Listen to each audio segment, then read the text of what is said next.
This is Research Like a Pro, episode 326, Using AI with Research Planning. Welcome to Research Like a Pro, a genealogy podcast about taking your research to the next level, hosted by Nicole Dyer and Diana Elder, accredited genealogist professional. Diana and Nicole are the mother-daughter team at FamilyLocket.com and the authors of Research Like a Pro, a genealogist guide. With Robin Worthland, they also co-authored the companion volume, Research Like a Pro with DNA. Join Diana and Nicole as they discuss how to stay organized, make progress in their research, and solve difficult cases. Let's go! Today's episode is sponsored by newspapers.com. Hi to all of our Research Like a Pro listeners. How are you all today? And hello to you, Mom. Hi, Nicole. How are you doing today? Great. I got up very early this morning and I've been working on my Dyer surname project stuff, and it's been so fun. What about you? What are you doing?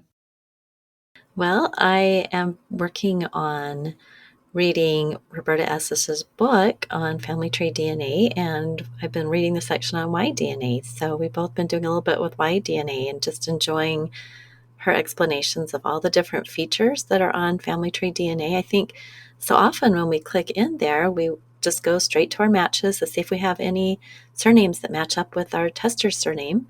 And it's been fun to see her explanation of all the different things you can click on and what it means and how it can help you understand your results better.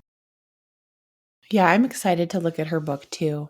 I just ordered it because sometimes I feel like there's just so much to know and understand about Y-DNA, and it just helps to have some resources. And I have David Vance's book about Y-DNA, and it'll be nice to have Roberta's as well.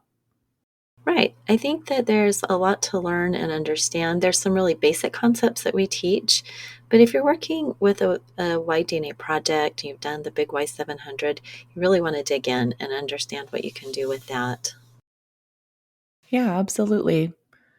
Well, like I mentioned, I've been writing some information for my Dyer surname project, and it's been interesting. I've used the public results for the Dyer surname project for the last several years, trying to figure things out. And I finally just got to the point where I was frustrated because a lot of people were confused about the earliest known ancestor, and some subgroups were overlapping with the same person. So I finally just decided I would like to volunteer to help with this surname project because I want to help build all the lineages accurately and document them. And what you're able to see on the public results page is pretty limited. It only shows a kit number, no contact information, and what the person said their earliest known ancestor was, and then their Y-DNA markers, STR markers. So, in order to eliminate different Dyer families from consideration for candidates for my John Robert Dyer's family, I needed more information. And since the research has been so challenging in Tennessee, and there are a lot of other Dyers in Tennessee, I just thought, it'd be great to be able to work on this and collaborate a little bit more with people. So I'm excited that I'm now a co-admin of the project, and I decided to make a web page on Family Locket that will just tell people about what I'm working on, and I can send that link to individuals when I ask them to take a Y-DNA test, because I'm looking for DNA test takers from particular lines that I don't think are represented yet and that might be related to my Dyer line. So that's what I've been working on, and it's been really enlightening, and I've been really learning a lot about the history of surnames and when they began, and the Dyer surname, beginning in several places all around the same time, around, 1100 to 1200 AD, and how in Ireland it was kind of a patronymic name based on people who were descendants of somebody with the name Duib here, meaning dark. And then that turned into O'Duib here, or Dyer, and O'Dwyer. And then in England, it was this occupational surname coming from the person's occupation, where they were a dyer of cloth. And so it's just been so helpful to really think about how surnames came into existence really not too long ago. And a lot of the matches that people have in their Y-DNA are going back to a common ancestor prior to that time, before surnames were established. And so they're going to have matches to people with different surnames than their own, even if there's no break in their Y-DNA line. And that can be confusing. Right. Well, that was such a great example of using Y-DNA and the reason why you might want to learn more about it. So it's so fun to be following your dire Y-DNA project. Right. I needed to dive into this again before we start the study group because I'm hoping to continue working on it for the study group, but I had never wrapped up the rest of my DNA study group project and finished writing the report. So I'm getting all that wrapped up so I can get started on the next phase. Great. That's a good feeling. It is, especially when I've been putting it off all summer and I'm a little behind. It's okay because it was worth it. I had to take my research trip to Oklahoma and work on my KDP for certification, so it was all for a good cause. And that's the great thing about having all your research recorded in your research log, your timeline, all the things you've done. You can just come right back to it and pick right up where you left off. So true. Well, for announcements, our webinar for the month of October is on October 15th with Emma Lowe, and Emma will be presenting Crossing the Pond, Tracing Dorothea's Roots in 19th Century Pomerania. And this is going to be a great study about Germany, immigration, evangelical Lutheran church records, German civil registration, and more. So we hope you'll join us. And if you haven't registered for that, when you do register for $60, you get access to all of the monthly webinars, which include a research report with each lecture. And if the lecture has already passed, you can watch the recording. And for upcoming months, you can watch live on Zoom if you wish to. And you'll receive lifetime access to those. The next DNA study group is going to be starting in February of 2025, and registration will begin December. So start thinking now if you'd like to join us for that. And peer group leaders will receive complimentary registration. And so send us a report that includes DNA evidence if you'd like to join us as a peer group leader. If you're not a member of our newsletter and you'd like to receive notifications of new blog posts and new podcast episodes and upcoming classes and coupons and things, then definitely sign up for our newsletter on our website at familylocket.com/sign-up. And for upcoming conferences, we hope you'll join us at the Texas State Genealogical Society Family History Conference. It's virtual on November 1st and 2nd, and Diana will be presenting several lectures there. Well, for today's topic, we are going to talk about research planning. And as genealogists, we often get excited about looking at the records and searching and finding information, but taking the time to create a plan can make our research efforts much more productive. So, today in this episode, we're going to talk about the elements of effective research planning, and we'll talk about how artificial intelligence tools can help us. So, first, let's just talk about why research planning matters. It helps us stay focused on our research objective. And like we were talking about, it helps you to be able to pick up where you left off if your work is interrupted for a day or a week or even a couple months. It helps you to approach your problems systematically, like experts do. And often beginners will cover a lot of ground quickly by researching, but they miss really important records or methodologies that would help them because they didn't take time to think about the fan club and finding candidates for a hypothesis and different things where when you really study the known facts and make a plan, you realize you need to do. Well, what are the elements of a research plan? Usually it includes an objective, a summary of the starting point information or known facts, a working hypothesis, the identified sources, and the prioritized research strategy. So, we're going to talk about each of these elements in more detail using Diana's case study to research Isabella Weatherford, who lived in Texas in the mid 1800s. Well, first of all, the research objective, and this should clearly state what you aim to discover. In our first episode about this research project, we talked about using AI to write the objective for the Isabella Weatherford project. And the objective is to examine the economic and social conditions in Dallas County, Texas in the early 1870s and their influence on Isabella Weatherford's life and marriage prospects. She was born in 1858 in Missouri and first married John H. Carpenter in 1874 in Dallas County, Texas. Then she married Robert Sisney Royston in 1877 in Van Zandt County, Texas. and she died on May 9th, 1942 in Tucumcari, New Mexico. All right, so let's work on the second part of a research plan, which is coming up with that summary of known facts. So this section outlines what you already know about your research subject based on the previous research. So we talked previously in part 2 of this series about how I used AI to transcribe and organize a 57-page widow's pension file for Isabella. And I had added all of those details to my Airtable timeline and then saved that timeline as a .csv file. And I uploaded that file to Claude 3.5 Sonnet and prompted that AI model to create a summary of known facts for me in a table. So my Airtable timeline was pretty big. It had a lot of information, but the summary of known facts needs to be a little more simple. This is something we just look at to remind us of all the important things that we know. And usually I would take my timeline and I would create that manually, but I wanted to see if AI could help me. So my prompt was, you are an expert genealogist. I am researching Isabella Weatherford Royston. Attached is a detailed timeline for her life events. From this timeline, extract names, dates, life events, and places, and create a summary in the form of a table. The table should have 4 columns. And then I told it what 4 columns should be. One for date and location, one for the person, one for specific details about the event, and one for the source citation.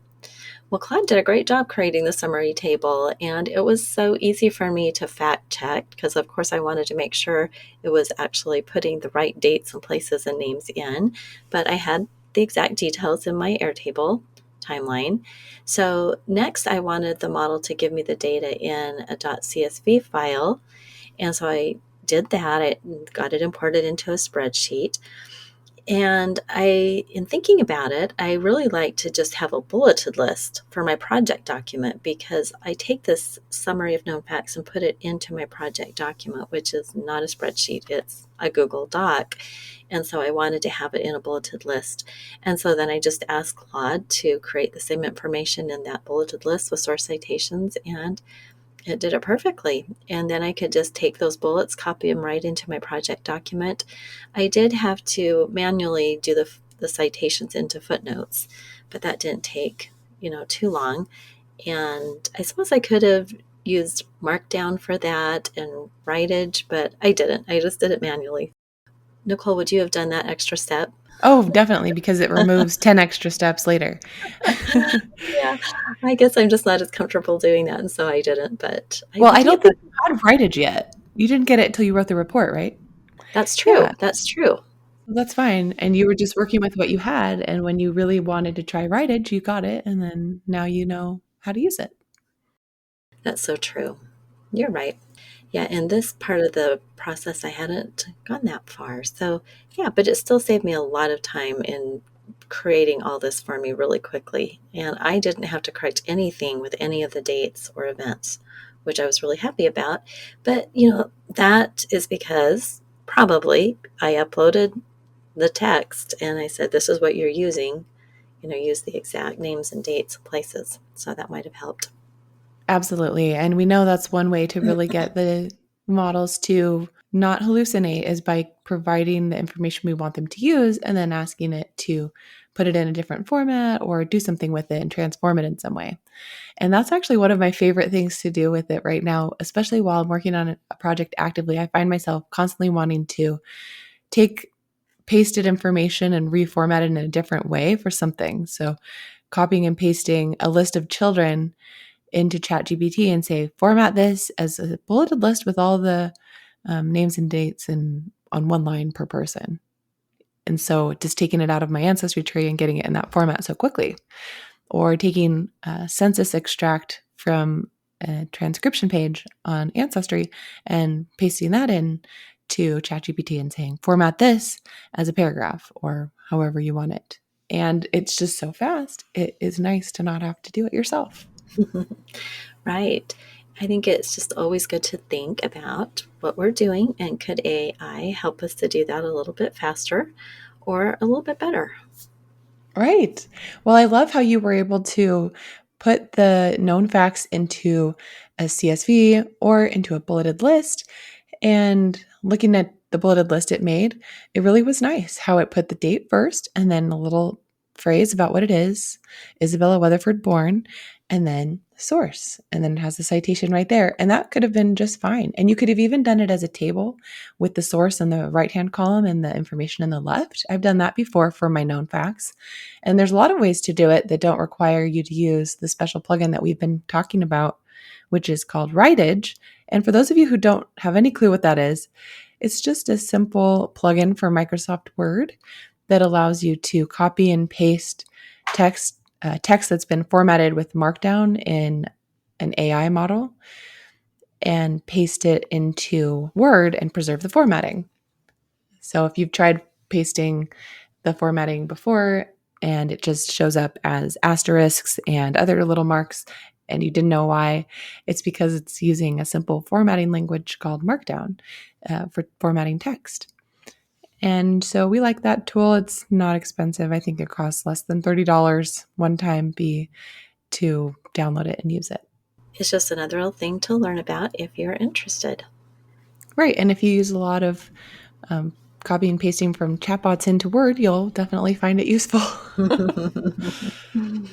All right. Well, the next step after the known facts, that summary of known facts, is the working hypothesis. And this is an educated guess about what might have happened based on the known facts. It's basically trying to answer your research question by taking a stab in the dark or an educated guess.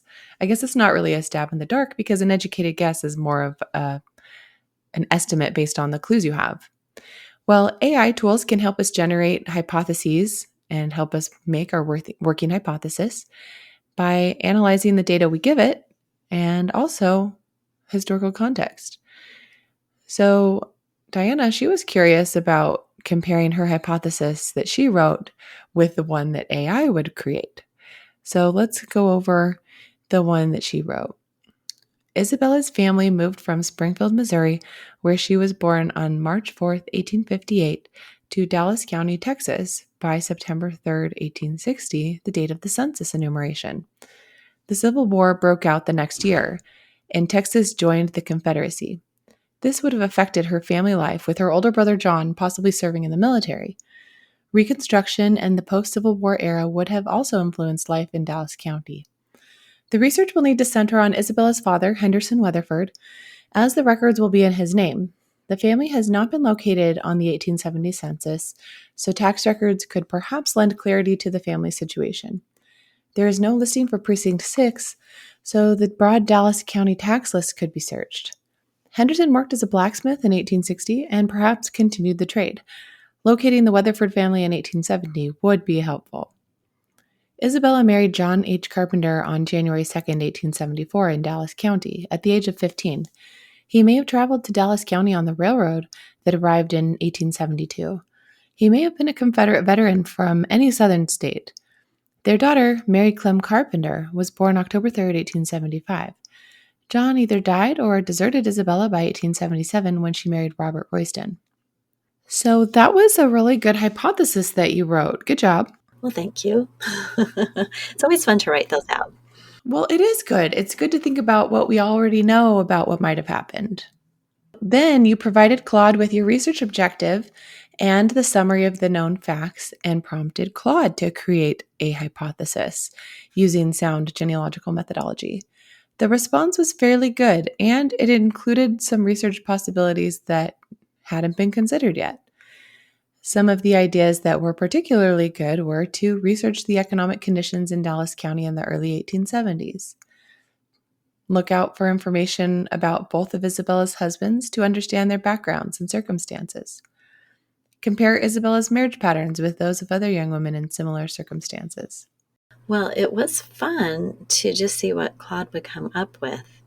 And I did notice that it gave me some new ideas and thoughts. So this is what I thought when I compared it, that my hypothesis, I was very specific with names, dates, and places, and I used my past research experience and knowledge about research in this era that generally means finding records for the men in a woman's life.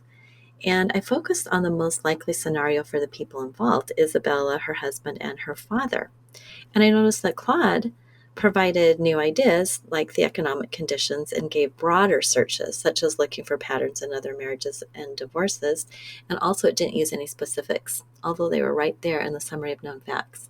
So that was just an interesting observation. And I probably could have continued to ask it to be more specific or, give it some more prompting. But I actually really liked what it gave me because it made me think outside the box, which is good. Now let's have a word from our sponsor. Today's episode is sponsored by newspapers.com. Break down genealogy brick walls with a subscription to the largest online newspaper archive. Did you know newspapers.com has over 1 billion pages of digitized newspapers dating back to 1690? Their growing collection includes papers from the US, UK, Canada, Australia, and beyond. Discover birth and marriage announcements, obituaries, and everyday stories about your ancestors in seconds. Newspapers.com can help you fill in the gaps between vital records and reveal details about your ancestors' lives that you can't find anywhere else. Their easy-to-use search feature lets you filter your results by date, location, specific paper, and more. When you find something interesting, newspapers.com makes it a snap to share it with family and friends. You can even save it directly to your ancestry tree. Come explore 1 billion pages and make infinite discoveries today on newspapers.com. Use promo code FamilyLockup for a 20% discount on your subscription. Thank you. The next step of a research plan is to identify sources. And this is where you brainstorm and list all potential sources that might contain information relevant to your objective that might help you answer your research question. So you could make a list of different things to look at: census records, marriage, tax lists, newspapers, and more. AI tools can help with this step by suggesting sources based on your locality guide if you upload that, and based on your research objective. We did talk about using AI to help with locality research in a previous episode, and it's really good at that. That's a helpful way to use AI. One of the really great tools that we like is using Claude, which is a chatbot by Anthropic. And Claude has a feature that allows you to set up a project. And if you have a pro account where you pay about $20 a month, you can create projects. And basically, what you do is create a knowledge base that Claude will draw on for many of your chat conversations. And anytime that you want to chat about that project, you just select the project. So you can copy and paste information into the knowledge base, you can upload documents, and there is a memory limit, but it's fairly large. So you can easily upload your whole locality guide and several previous projects that you've done with the research report. So if you have, 4 research reports that are 20 pages each, it will be fine to upload them.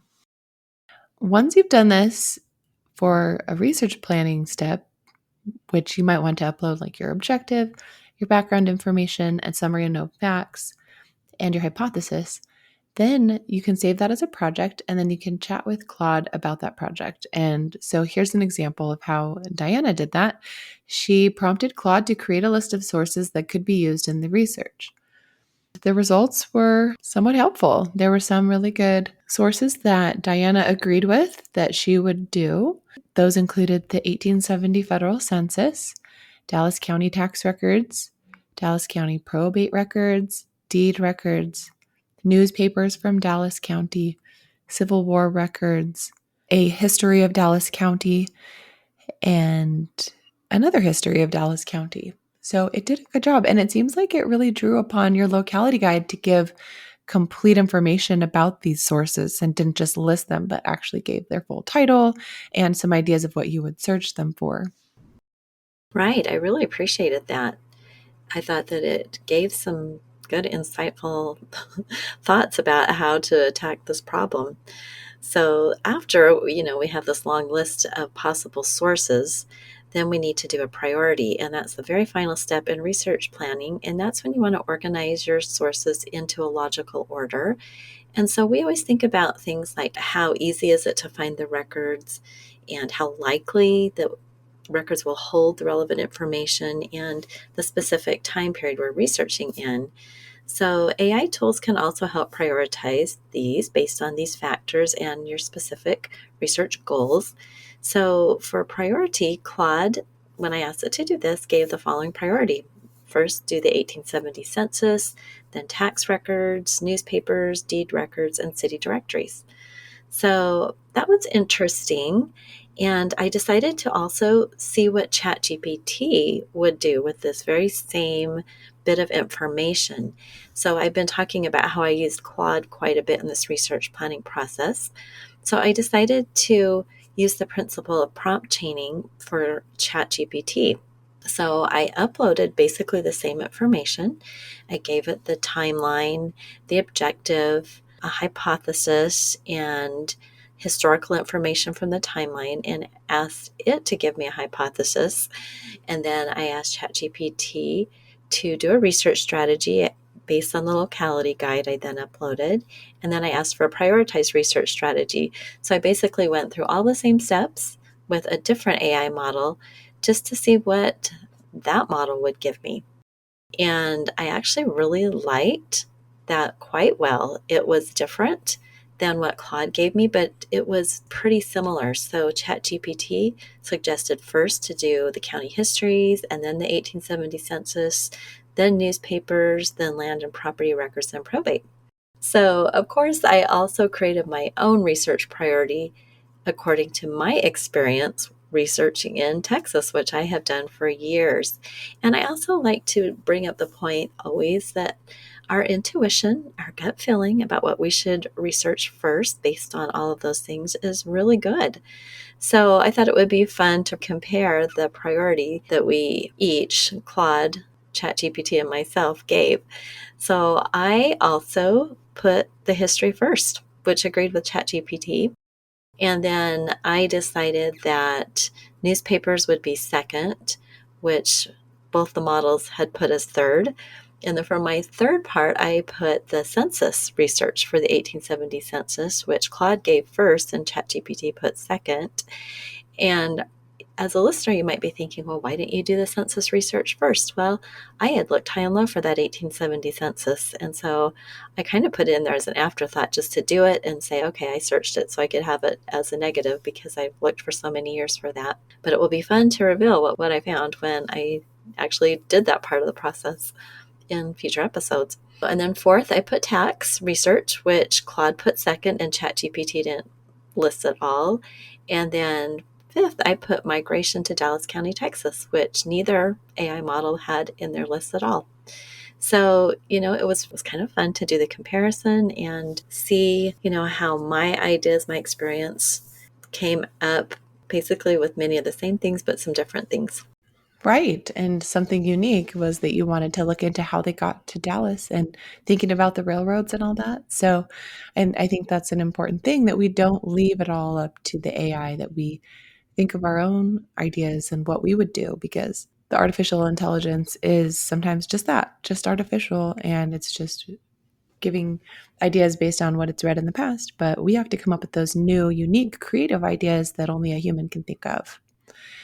Well, I know that next time when we talk about this project, you're going to give us some feedback on how the research plan went. But could you give us just a hint of, was it super important the order that you did all these things in, or did you just do all of them and so the order wasn't as important? I did end up doing most of these. And I found something in my 1870 census search that pretty much changed my whole thought pattern of this. So looking back, ChatGPT, or no, it was Claude that said I should do that first. It might have been good to have done that first. So it was kind of funny. It's always interesting to look back on your plan and think, oh, I should have done that first. But it is what it is. It's okay. Well, I think as long as it's included in the top 5 and you got to do it, it's not as important as what order you do it in, unless you spend a ton of time doing numbers 1, 2, and before you got That's right. That's why I tend to put the easy and fast ones first, because I don't wanna spend a ton of time if there's something easy to find. Right. And I kind of envisioned the census search taking a long time, like really paging through every page, that type of thing, which is why I Yeah. put a little bit later. So good job. Well, thanks for sharing your thoughts about all of that. Of course. Well, and just to wrap this up, hopefully everyone listening has had a good refresher on research planning and how valuable it can be for any type of research problem. And AI was a fun addition to this. It gave me some new ideas, new perspective. And I think if we've been using the same strategy for years upon years, sometimes we get in a rut with our research and we just use the same 4 or 5 sources. I think it's good to give us some new ideas. So I would encourage everyone to give it a try and see what you can find. All right. Well, thanks for sharing that. And I hope you all have a great week, and we'll talk to you again next week. Bye. All right. Bye bye. Thanks, everyone. Thank you for listening. We hope that something you heard today will help you make progress in your research. If you want to learn more, purchase our books, Research Like a Pro and Research Like a Pro with DNA on Amazon.com and other booksellers. You can also register for our online courses or study groups of the same names. Learn more at familylocket.com/services. To share your progress and ask questions, join our private Facebook group by sending us your book receipt or joining our courses. To get updates in your email inbox each Monday, subscribe to our newsletter at familylocket.com/newsletter. Please subscribe, rate, and review our podcast. We read each review and are so thankful for them. We hope you'll start now to research like a pro.